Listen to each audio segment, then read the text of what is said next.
করতাম। আমাকে জিজ্ঞেস করে যে ড্রাগন কেন তুমি চুজ করলে, তো আমি বললাম আমি ড্রাগন চুজ করি, ড্রাগনটা আমাকে চুজ করেছে। ড্রাগন আমাকে বেছে নিয়েছে ভাই, তোমার মাধ্যমে আমি আরও এগোবো।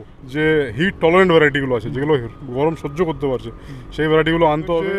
মানে ওদের সাথে আমাদের প্র্যাকটিসের একটু অন্তর আছে। ওরা একটা ডালে একটাই ফল রাখে, ওরা একটা ডালে একটাই ফল রাখে যাতে সাইজ এবং শেলফ লাইফ বাড়াবার জন্য ওরা কী করে, ওরা শেলফ লাইফ বাড়াবার জন্য সেটাকে একটা উষ্ণ জলে, যার মধ্যে কিছু কেমিক্যাল দেওয়া থাকে, সেই উষ্ণ জলে ফলটাকে ধোয়া হয়, ধুয়ে প্রসেসিং করে আবার সেটা প্যাকেজিং হয়, প্যাকেজিং হয়ে আবার সেটা ওয়্যার হাউসে যায়, যেখানে 10 ডিগ্রি 12 ডিগ্রিতে রাখা হয় ফলটা। এখনও আমাদের এখানে প্রচলিত হয়। এইগুলোই চেঞ্জেস আজ দীর্ঘ 100 বছর থেকে করছে ওরা। আমরা এই যে শুরু করছি, কিন্তু আমরা মানে আমার বিশ্বাস যে আমরা ওদের থেকে অনেক বেশি এগিয়ে। যে নিজের যে ড্রাগন ফ্রুটের যে চাহিদা, সেটা কিন্তু এখন আমরা ইন্ডিয়ার যে ফার্মার আছে, আপনিও ফার্মার, আমিও ছোট্ট পরিসরে করছি, কিন্তু কি বলে আপনার কি বলে আমরা এখন চাহিদা মেটাতে পারছি না। এই চাহিদাটা মেটাবার পর আমাদেরকে এক্সপোর্টের কথা ভাবতে হবে। আসসালামু আলাইকুম ভিউয়ার্স, মুর্শিদাবাদ ড্রাগন ফ্রুট ফার্মে আপনাদের স্বাগত। এখানে যে চারাগুলো দেখছেন, এগুলো আজকে আমরা ডেলিভারি করার আছে, সেগুলো তার জন্য আমরা প্রস্তুত করে রাখছি। এগুলো প্রায় 1200 পিস চারা আমাদের আজকে রেডি করছি, যেগুলো আসানসোলের জগন্নাথদা ছাদ বাগানে যাচ্ছে। তিনার প্রায় 9000 স্কোয়ার ফুটের একটা ছাদ বাগান রয়েছে, যেটা আমার দেখা মতে সবচেয়ে বড় ড্রাগনের ছাদ বাগান। আর তিনি প্রায় 1 একর জমিতে তিনি ড্রাগন চাষ করতে চাচ্ছেন। তার জন্য আজকে আমরা ছোট্ট একটা ভিডিও তিনার ড্রাগন চাষে আসা কিভাবে এবং তিনি কিভাবে এই ড্রাগন চাষ বেছে নিলেন। সবথেকে বেশি ড্রাগন চাষ করা হয় ভিয়েতনামে। তিনি প্রায় 2 বার ভিয়েতনাম গেছিলেন, কিভাবে সেখানে ড্রাগন চাষ করা হয় সেই বিষয়ে এবং সেখানে কীরকম ডেভেলপ ভ্যারাইটি রয়েছে সেগুলো জানার জন্য। এবার থেকে আমিও বিভিন্ন জায়গায় ঘুরে আপনাদের দেখানোর চেষ্টা করব তিনারা কিভাবে চাষ করে এবং তিনার অভিজ্ঞতা সম্বন্ধে। এবার থেকে আমি ছোট্ট করে যে ব্লগিংগুলো সেগুলো শুরু করব। এই আমাদের ইউটিউব চ্যানেলে পেয়ে যাবেন তিনাদের অভিজ্ঞতা, তিনারা কীভাবে চাষ করছেন। আজকে আপনাদের আমার সবচেয়ে প্রিয় বাগানের মধ্যে যদি বলা হয় ছাদ বাগানের মধ্যে, সেই জায়গায় এসেছি আমি। এটা হচ্ছে জগন্নাথদার, এটা 9000 স্কোয়ার ফুটের একটা বাগান, ঠিক আছে, ছাদ বাগান। এটা আপনাদের পুরোটা ঘুরে দেখাবো, কিন্তু ঘোরার আগে যিনি প্রিয় মানুষ আমার, মানে খুব প্রিয়, ঠিক আছে, তা ওনার সাথে এই ছাদ বাগানের বিষয়ে কিছু মানে কথাবার্তা আলোচনা করব। এবং তিনি এই ছাদ বাগান থেকে এত উৎসাহ পেয়েছেন এবং ভালো লেগেছে, এটা তিনি এখন 1 একরে মোটামুটি ড্রাগন কাছে আগে এই ছাদের অভিজ্ঞতা থেকে এই যে নিচে আপনার বাগান তৈরি করছে পুরো আপনার জানি ভারতের কয়েকজনের মধ্যে ইনি আছেন যিনি ভিয়েতনামে 2 বার ট্রিপ করেছেন এবং এই ড্রাগন বিশেষত শুধু এই ড্রাগন কিভাবে আমরা এই ড্রাগন চাষ করে আমরা উন্নত করতে পারি বিভিন্ন ভ্যারাইটি নিয়ে তিনি রিসার্চ করছেন, যেটা আমাদের ওয়েদারে যেটা লাগালে সবথেকে বেনিফিট হবে, ডিজিজ কম, গ্রোথ বেশি, মিষ্টতা বেশি এবং সাইজ যেটা ভালো হবে, সেটা তিনি চাইছে যে এখানে আমাদের ওয়েদারে কোনটা সবথেকে ভালো হয় সেই জিনিসটার উপরে কাজ করছেন। চলেন আপনি জগন্নাথদার কাছে আমি কথা বলি যে আপনার এটা উৎসাহ কিভাবে এলো। আমি আসলে দেখুন ক্যাকটাস কালেকশন করতাম, ক্যাকটাস কালেকশন করতে করতে আমার ড্রাগনের দিকে নজর গেল। তারপরে দেখলাম যে এটা অনেক বিশাল সাবজেক্ট। তারপরে করোনার সময় আমরা একটা সুযোগ পেলাম, যে করোনার সময় আমার এই বিল্ডিংটা মানে ফাঁকা পড়েছিল, তো আমি চেষ্টা করলাম যে এটাতে একটা ড্রাগন ফার্ম করব। তো সেই সবাই ঠাট্টা করে, সবাই মজা করে যে ভাই এইসব কী খ্যাপামি কী পাগলামি, ছাদের উপরে করছে, বাবা মা সবাই একটা মানে মনোক্ষুণ্ণ ভাব। তারপর আস্তে আস্তে আস্তে আস্তে যখন কুলদীপ ছিল আমার পুরনো বন্ধু, তো সে আমাকে সাহায্য করলো। আমার একটা বন্ধু আছে এখানে রিজু বলে, উনিও খুব হেল্প করলেন। করার পরে আমরা এখানে 150 চারা নিয়ে স্টার্ট করলাম। 150 চারা নিয়ে এই যে পিলারগুলো আছে, এই যে পিলারগুলো দেখতে পাচ্ছেন আপনি, পিলারগুলো দিয়ে আমরা স্টার্ট করলাম। তারপর পিলারগুলো দিয়ে স্টার্ট করার পরে একটা বিশাল একটা ভাস্ট সাবজেক্ট, তবে এত বেশি এটাকে ভালোবেসে ফেললাম। আমাকে জিজ্ঞেস করে যে ড্রাগন কেন তুমি চুজ করলে, তো আমি বললাম আমি ড্রাগন চুজ করি, ড্রাগনটা আমাকে চুজ করেছে। ড্রাগন আমাকে বেছে নিয়েছে ভাই, তোমার মাধ্যমে আমি আরও এগোবো, ঠিক আছে। তো সেই জন্যই আমি আরও বিস্তারিত চেষ্টা করছি বিভিন্ন ভ্যারাইটি আনার, এবং আমার এই ছোট্ট পরিসরে যেহেতু অনেক ভ্যারাইটি নিয়ে আমি ঘাটাঘাটি করতে পারছি, চেষ্টা করছি যে যত ভালো ভ্যারাইটি আনা সেটা কমার্শিয়ালভাবে সেটা উত্থাপন করা এবং খুঁজে বার করা যে কোন ভ্যারাইটি আমাদের এখানে চাষের দিকে দিলে ভালো হবে এবং আমাদের এই ওয়েদারে ভালো ফলন পাবো আমরা, রোগ কম হবে, শেডিংয়ের খরচা হবে না, যেটা সানবার্ন গ্রীষ্মকালে যেগুলো আপনার যেমন আমাদের এখানে অনেক ভ্যারাইটিগুলো রয়েছে, আপনার কাছে জেনে নেওয়া উচিত, কারণ এই নিয়ে আপনি অনেক রিসার্চও করছেন, ভিয়েতনামে 2 বার ট্রিপ করেছেন। তা আমরা দেখি যে গাছের মধ্যে বিভিন্ন ডার্ক স্পট থাকে, তারপরে ডিজিজ হয়, যেমন বেশি সানবার্ন হয়ে যাওয়ার পরে এটা হলুদ হয়ে পচতে শুরু করে। এটার জন্য আপনি কি বলতে চান? আমরা দেখুন আমাদের সবচেয়ে সমস্যা হচ্ছে যে ওয়েদার আমাদের খুবই এখন প্রতিকূল যাচ্ছে, প্রত্যেক বছর গরম বাড়ছে।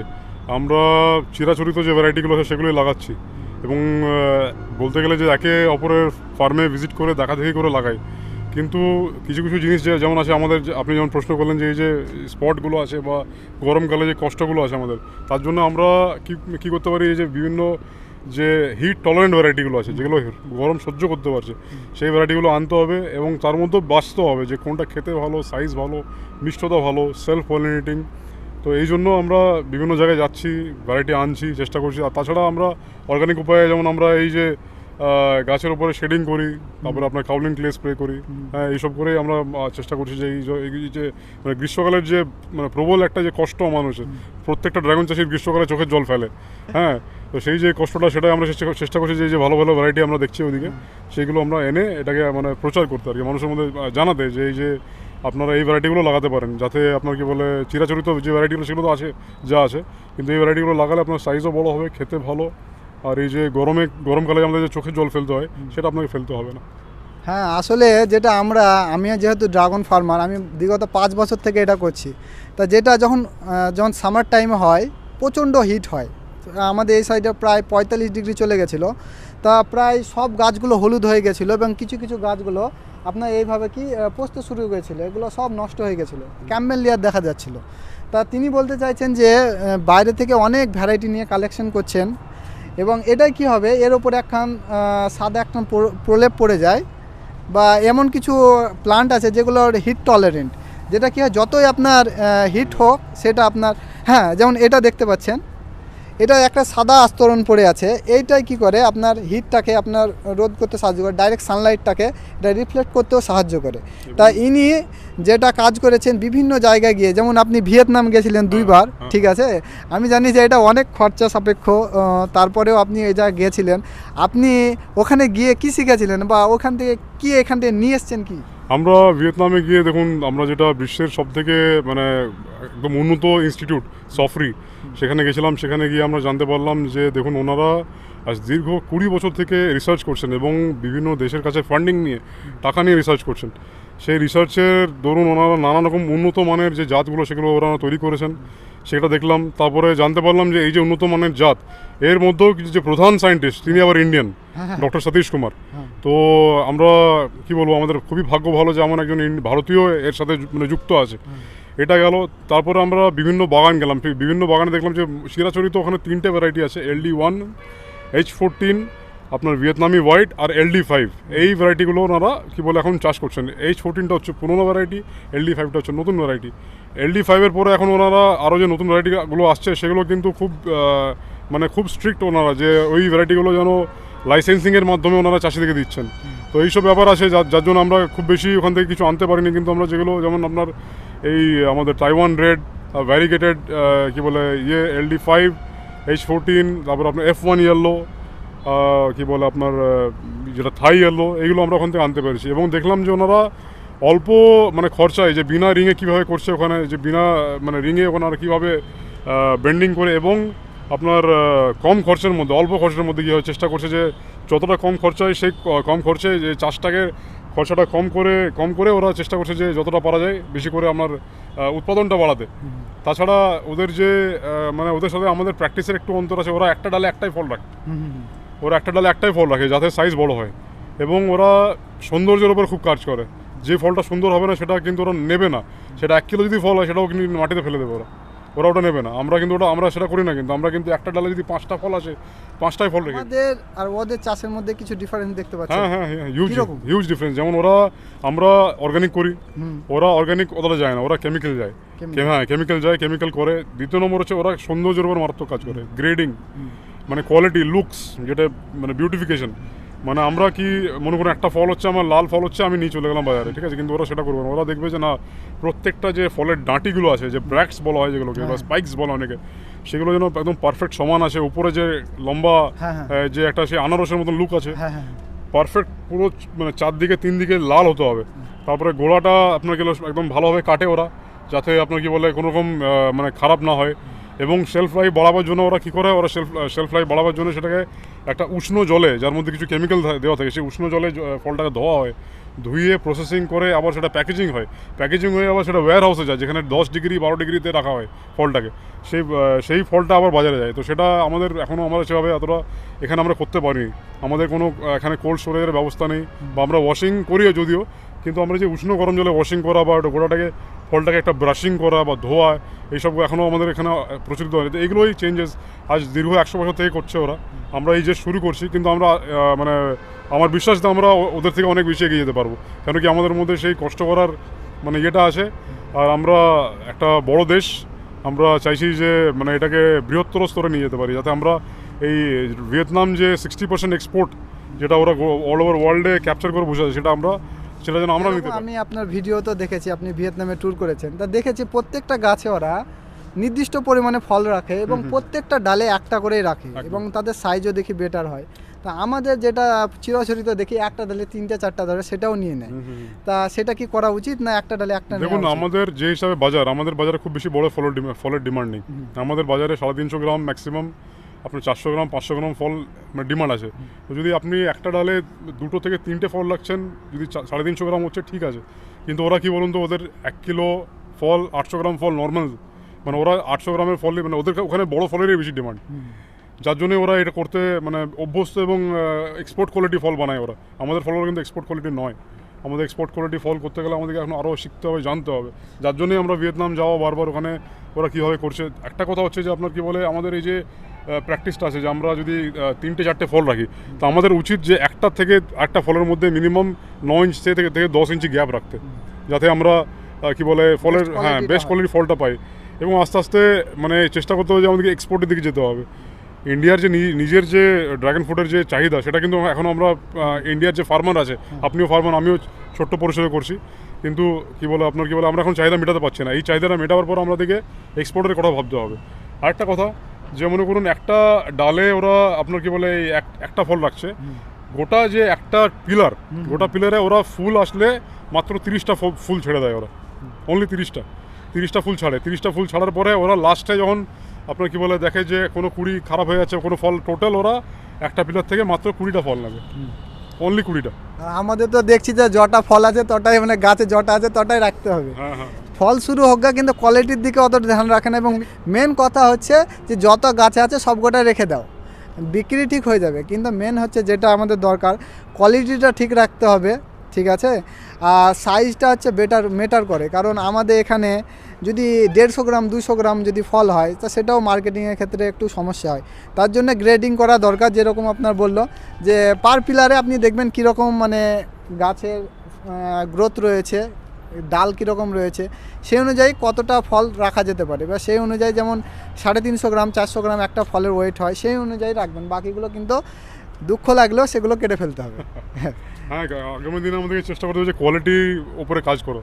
কোয়ালিটির উপরে কাজ করলে কি বাইরে যারা ফল মানে যারা ইম্পোর্ট করে, তারা কিন্তু আমাদের দেশের উপর নজর পড়বে যে না, ওখানে খুব ভালো কোয়ালিটির ফল পাওয়া যায়। ভিয়েতনামে যে মানে ম্যাক্সিমাম ফল বিদেশে, ইউরোপ, চায়না হচ্ছে সব থেকে বেশি বড় ইম্পোর্টার। চায়নারা খুব আপনার খায়, ড্রাগন ফ্রুট খায়। হ্যাঁ, তো ওদের জন্যই বিশেষ করে ওরা ওই যে লম্বা দেখতে সুন্দর ওটা বানায় ওরা। তো আমাদেরকে চেষ্টা করতে হবে যে আমরা কেমিক্যাল না করি, অর্গ্যানিক করি, কিন্তু সুন্দর করতে হবে, কোয়ালিটি ভালো করতে হবে, যাতে আমাদের যে এক্সপোর্ট মানে করার একটা যে জায়গা আছে, সেটাকে আমাদেরকে নিয়ে চিন্তা ভাবনা করা দরকার আছে। হ্যাঁ, এটা যেটা ভিয়েতনামে আমরা দেখেছি 2013 সালে একটা আমি আর্টিকেল পড়েছিলাম, সেখানে তারা লিখেছিল 55,000 হেক্টর 2013 সালে তেনারা ফার্মিং করেছিল। এখন তো 2023 সালে কত যে উন্নত হবে সেটা বলার ব্যাপার নাই। তা আমাদেরও আস্তে আস্তে বাড়ছে, কিন্তু মেন সমস্যা হচ্ছে যে ওনাদের ওখানে রিসার্চ চলে, আমাদের এখানে চলে না। আমাদের যে চিরাচরিত যে একজন কথা শুনলো সেই অনুযায়ী লাগিয়ে দিচ্ছে, সেই অনুযায়ী মানে পরিচর্যা করছে। কিন্তু যেগুলো রিসার্চ অনুযায়ী অ্যাপ্রুভ আছে, সেগুলো চেষ্টা করতে হবে ইমপ্লিমেন্ট করা, এবং সেগুলো থেকে আগিয়ে যেতে হবে। আর একটা জিনিস হচ্ছে যে আপনার এখানে দেখছি প্রত্যেকটা ড্রামে মালচিং করা আছে, যেটা খড়ের মালচিং, যেটা হচ্ছে অর্গানিক মালচিং। এটার বিষয়ে একটু বলেন। আমরা যেমন এখানে আমার কি বলে জল দিতে খুব সমস্যা হচ্ছিলো, এবং শীতকালে আমার এখানে ছাদে খুব বেশি মানে ঠান্ডা হাওয়া চলে, তো গাছের খাবার দেওয়ার পরে আমরা এটা মালচিং করে দিয়েছি, যাতে ময়েশ্চার কন্টেন্ট মানে থাকে এতে।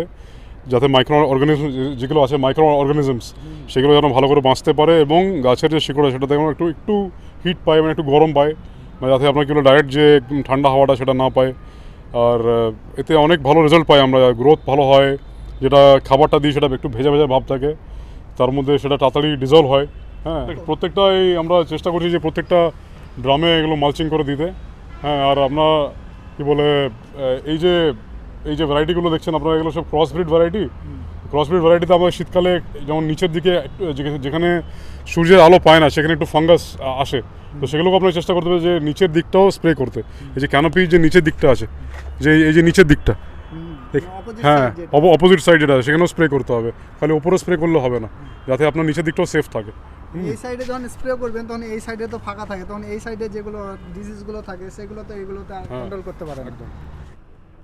আদর্শ ছাদ বাগান, সেই আদর্শ ছাদ বাগান হচ্ছে এটা হচ্ছে আমার দেখা মতে সব থেকে বড় ছাদের ওপর একটা বড় ড্রাগন বাগান, তা আবার 9,000 স্কোয়ার ফুট। এখানে অন্তত কতটা ভ্যারাইটি আছে?